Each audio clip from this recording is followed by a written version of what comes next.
everybody, I'm going to do a teardown. I don't normally do teardowns, but primarily because there's people who are a lot smarter than I am and know exactly what they're looking at. But I got this, and you may have seen it in my flea market haul video. And this is the Mountrie DGW-100. I think it's like a wildlife camera or something like that, motion capture wildlife camera. I think it would at least make an interesting enclosure if nothing else. So I bought it for $1. And I saw this at the place, but this thing normally takes 6-volt batteries, and probably in a normal situation the first thing I would do would be to just put 6 volts to it and just see if it works. But given the way these wires are hacked together, and I can't even really necessarily tell where they're going, I don't think I'm going to do that. I think I'm going to start taking it apart and then figure out where the 6 volts would go if I had plugged it in, and go from there. So the first thing I did notice when I was looking at it at the flea market is that it did have a coin cell battery in here, and that battery is gone. So my gut says that this thing doesn't work, but my gut also says that just because it doesn't work doesn't mean that it's not useful. So I think the first thing I am going to try to do is, let me see if I can prop this here. The side has a USB and a micro SD card, so I'm going to stick, or a full-size SD card. I'm going to stick an SD card in it just for the heck of it. It's funny, it doesn't really click. Interesting. So what I am going to do though is grab a USB cable. I could have gotten one shorter than 10 feet long. But I'm going to go ahead and plug it into a computer and just see if it shows up as a device. So let's see, I've got a cheapo laptop over here, in case I blow the whole thing.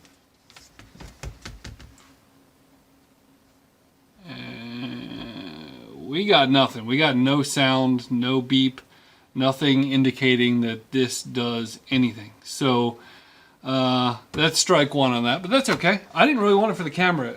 If I'm not mistaken, this thing runs about $100 new, and it's a 2.1 megapixel camera. So, I mean, if anything, I would take the camera and replace it with like a Raspberry Pi camera or something like that. So, the next thing, let me get my cable out of the way here. So as I opened it up, I realized that the screws here are way smaller than I was expecting. So I'm gonna, oh, that's a flathead. I'm going to go ahead and use my smaller screwdrivers. They are tiny. You guys should definitely let me know in the comments if this stuff interests you or not. Maybe it interests you when Big Clive does it, but not when I do it. I don't know. I just do something different.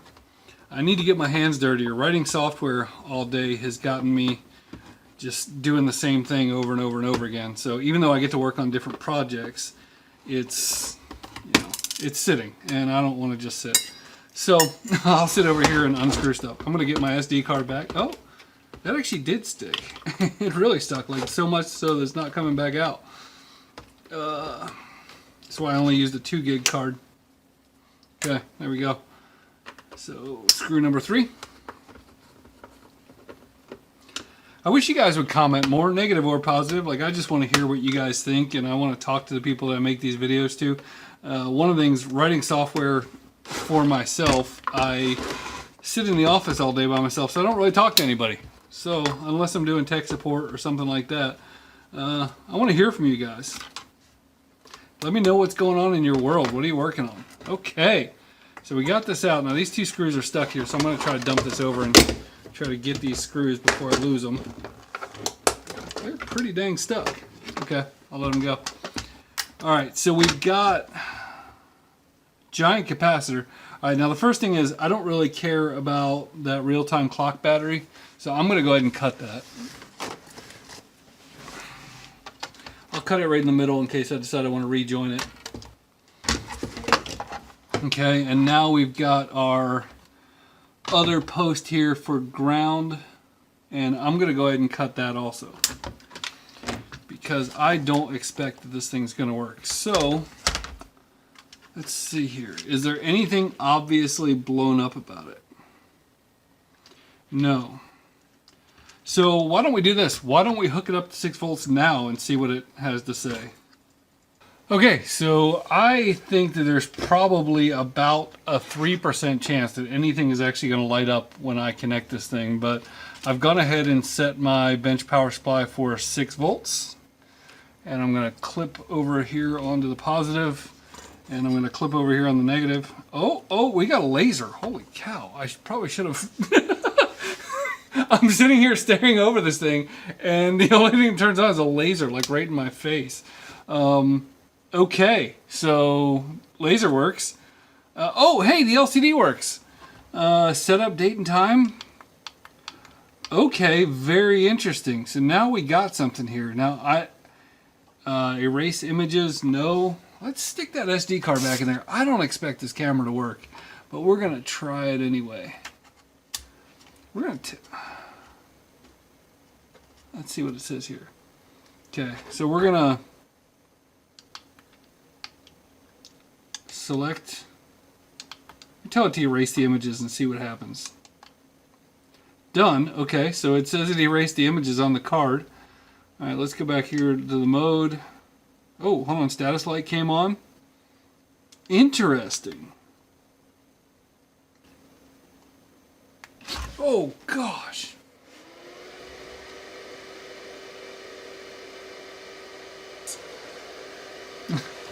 I can't see. Well, okay, so something works. So I guess I'm kind of interested in knowing if this thing's actually taking pictures or if it's just blinding me. Okay, so as best as I can tell, it is not actually taking pictures, or that SD card slot is broken, so it's not saving the pictures if it is taking them. So I think we commence with the teardown. I still can't see because of the flash in my eyes. So we've got this giant N506 capacitor that is 330 volts photo flash. It says on there 409 microfarads. So that is for that flash. You could have some fun with that bad boy.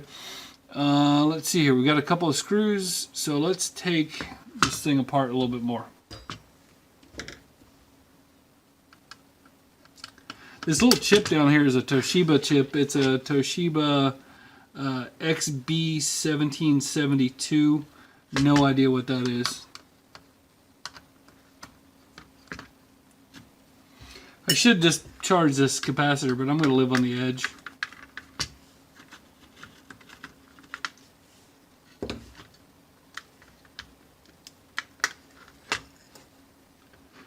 Let's see, we got this screw here that doesn't want to come out.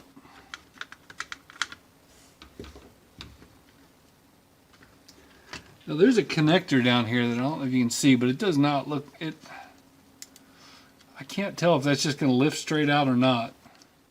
So let's try to get the board up on the front first. Okay, so the SD card needs to come out.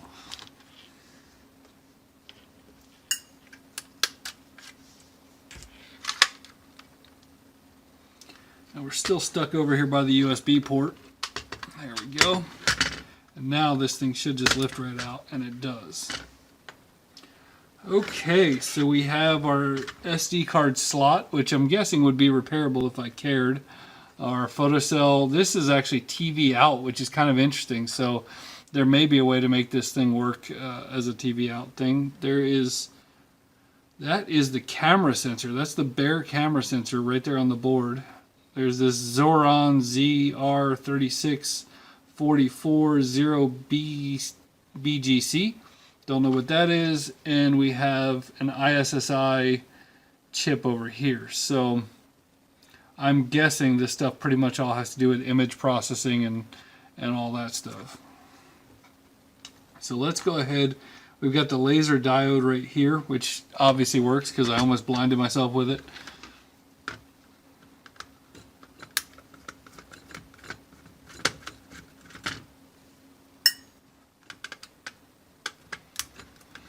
And let's see here. So this board obviously has something to do with the power management, and this one should have that little LCD on it.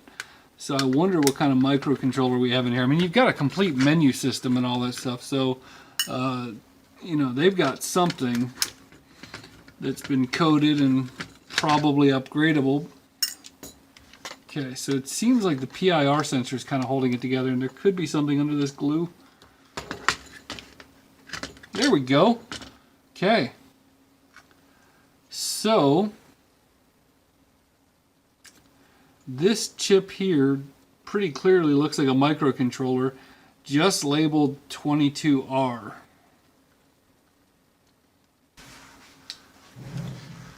I normally have an extra overhead light above me, but I've got it down at the moment, so I'm gonna read this with the magnifying glass this way. This is an MC9508. Don't know what that is. I'll have to look it up. Okay, so that microcontroller is the MC9S08, which is it's a 44-pin model, runs at 20 megahertz. Has a lot of cool stuff in there. Serial, looks like it has a keyboard interface, has real-time clock and all kinds of fun stuff in there.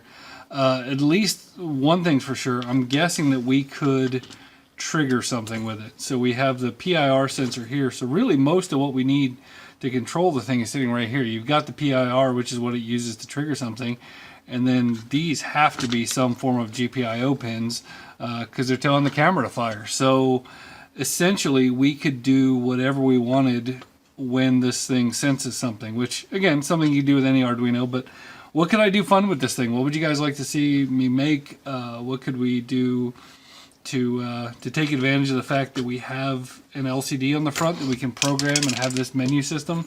I dumped the buttons all over the place. But yeah, I don't know. I just kind of wanted to see what was inside this thing and see what's possible. I don't know that the camera is salvageable or any of this stuff. We kind of play around with that. But for the most part, I think this board could do some cool stuff. Thanks for watching.